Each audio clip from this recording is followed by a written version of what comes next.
So welcome guys, I want to welcome you to this YouTube channel. This is the first video in the month of August, and I want to be just a big welcome to all my followers and subscribers on this YouTube channel. Please, if you are here to subscribe, do not postpone it. Subscribe straight away and give a thumbs up. So guys, there is this tweet by Peter Obi yesterday that he released in his official Twitter page about his one term in office as a president. And we all know before now, Peter Obi has made us understand that he is never desperate to become president. He is not hungry to become president, but he just want to make Nigeria work. Yeah, we all know several people out there is actually against this one term in office because they believe you can't fix Nigeria problem within 4 years. So what are you talking about? And in that tweet, he actually clarifies several things. And you know, I'm just going to be showing you the tweet now. This is actually long, so just summarize. I'm just going to summarize all of what was said. So Peter Obi at first was actually comparing good leaders, talking about good governance and transparency in leadership. And he was also talking about leaders that spent few years and they were able to achieve more. You understand? Talking about Abraham Lincoln, just to mention a few. And if you can still remember, there was a time in this country that a sitting president spent 2 years, although he later died, and that is the person of Musa Yar'Adua. So if not for the death, we all knew that that man would have actually transformed Nigeria in no small way. So for the fact that he spent 2 years, we knew that his track record, his legacy cannot be forgotten in a hurry. Yes, I believe that the problem of Nigeria is not what you can solve within 4 years anyway. It's actually going to take a long time of good governance and transparency for a long time before this problem can be solved. Because firstly, we need to know how we got here so that we can actually get out of all this mess. You understand?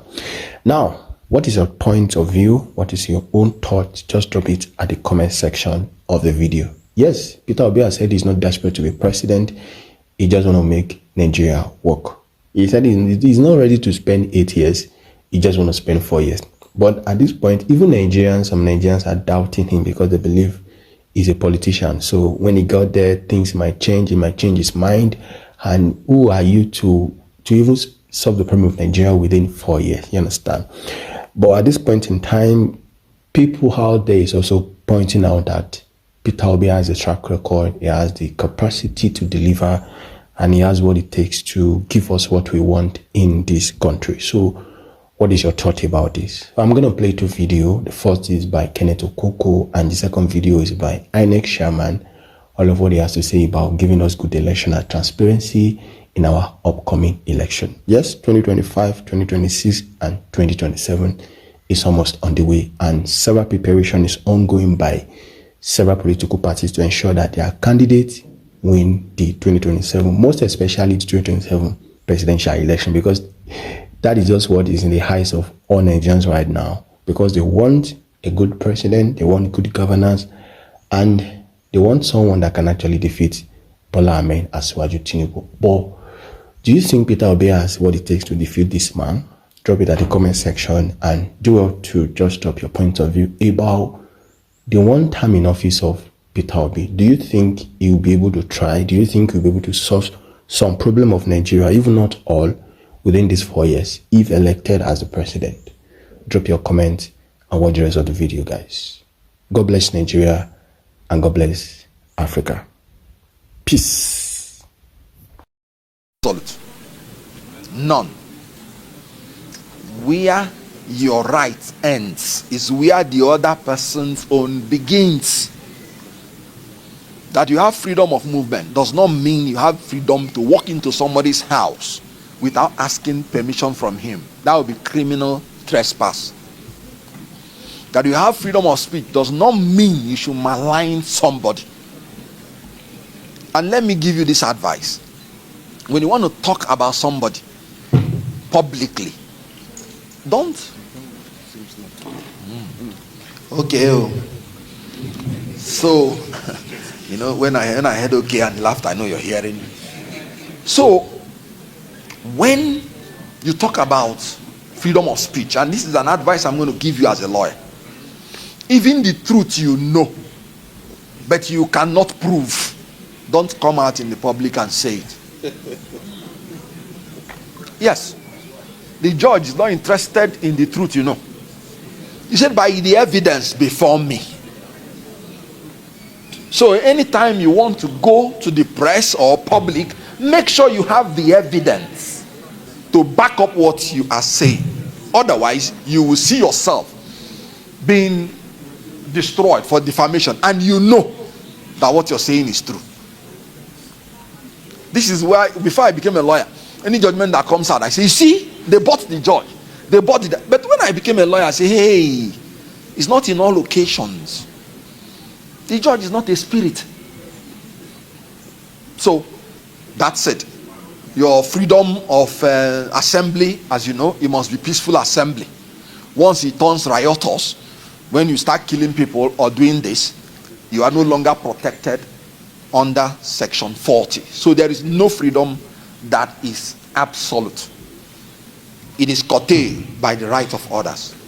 Now, having said that, I want to let you know, by my personal experience, that when people are pointing at you, it must not be that you are a bad person. I had this experience in Dubai. When I came down and during the check-in, they checked me, checked my ear, removed my stockings. They will put one in the big toe. They didn't see anything. They checked again. Then the people that were pointing at me started getting closer. So the man now went and looked at them to give him sign. Why have you people been? He said, you don't know him? He's one of our African best actors. Hey, the man felt ashamed. As a cultured country, he took me aside and apologized. He said, from the time you came out of plane, you have been an object of interest. People were pointing at you. And we were thinking that they want to tell us that there is something terrible. You see where the Nigeria image comes in. Maybe if I was coming from America, they will ask, at least before marking me out as a bad person. Let me tell you one thing.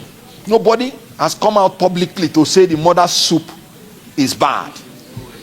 As I fight for Nigeria within, I praise Nigeria outside. When I went to Hong Kong, let me conclude with this. I finished what I was doing in Hong Kong. Then we were importing empty cassettes. And I brought back my traveling. As in I had finished. When I went to the airport, they called me aside. He said, everybody that looked like you, when they come, they extend their visit. Why are you shortening your own visit? I said, because I finished what I'm doing. They said, does it mean you don't like our country? I said, your country is fantastic, I like it, but my own country is better. So they were forced to ask me which country. I'm sure they were expecting to mention. I said Nigeria. I saw how all of them gave me one kind sarcastic smile. So even me knew that they didn't believe me, but it's not my business. Why? The journey of bad leadership is temporal, but the damage you do to your country might be permanent. Why can't we unite together to fight so that our will in installing the leadership we prefer will prevail? There are not up to 5,000 politicians, and they would do abracadabra and we will run and keep quiet. No. When we rise up, it happened in Bangladesh, and the prime minister that was all in all ran away. I don't advocate military regime, because I know that collectively, when democracy is collectively defended, it is resilient. Please, I thank you for listening to me. God bless you. My colleagues, the chairperson of the National Elections Commission of Liberia, as I said earlier, Mrs. Davideta Brown Lansana, who is the head of the pre-election mission to Nigeria, the Vice Chairman Corporate Services of the Electoral Commission of Ghana, Dr. Bosman Asare, and I also wish to similarly welcome the Acting Permanent Secretary of Inec and Head of the Electoral Assistance Division of ECOWAS, Mr. Serin Mamadou Ka. Mr. Serin Mamaduka has been very consistent in his support to Inec in particular and commitment to the cause of elections in our region in general. It is also my pleasure to welcome all other members of the commission, or of the mission. So let me start by commending ECOWAS for the partnership with Inec in deploying follow-up missions to member countries, always led by a chairperson of an electoral commission. Nigeria has participated in many of these missions. In April this year, just 3 months ago, I was involved in a similar mission to the Republic of the Gambia, together with my colleague from Sierra Leone and some of the election experts present here today. Interestingly also, today is our turn to host our colleagues from Liberia and Ghana, leading a team of international election experts. In this sense, today's mission is a routine practice, but very critical to electoral democracy in our region. What goes around comes around.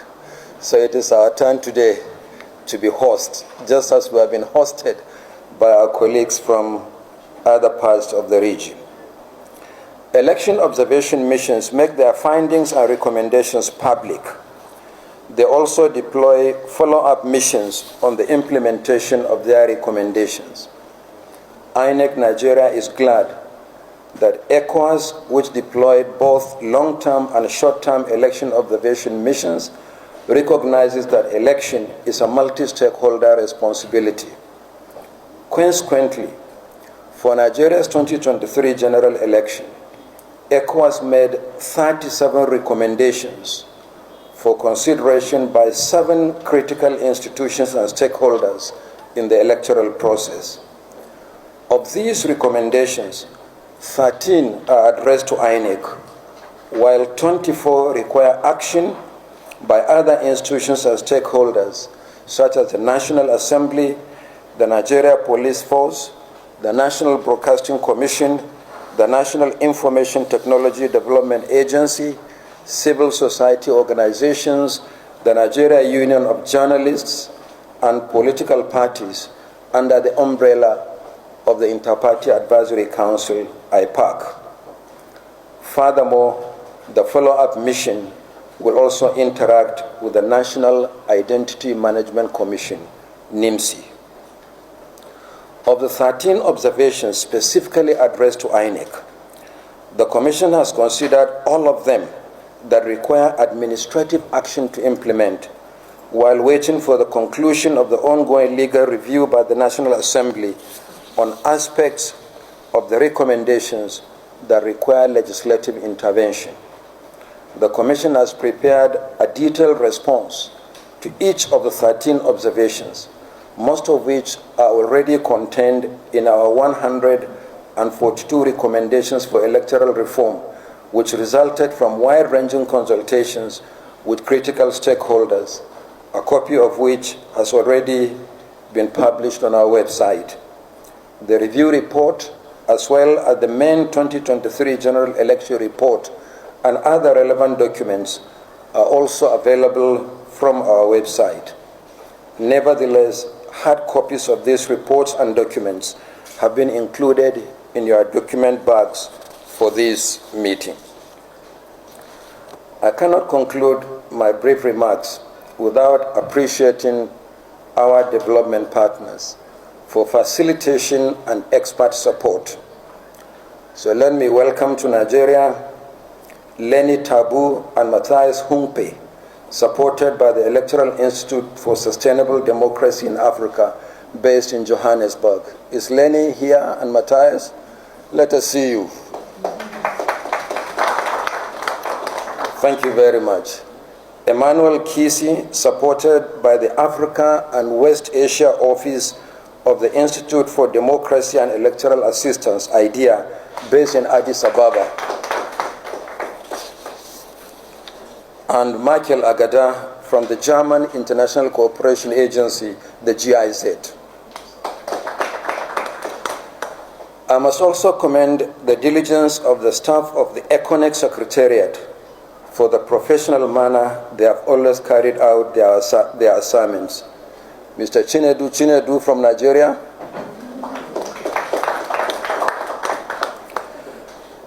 Mariama Toure from Guinea-Conakry, and Aisha Koulibaly from Cote d'Ivoire. We look forward to a robust interaction at this meeting in the best interest of our elections and the electoral process. Once again, I welcome you to Nigeria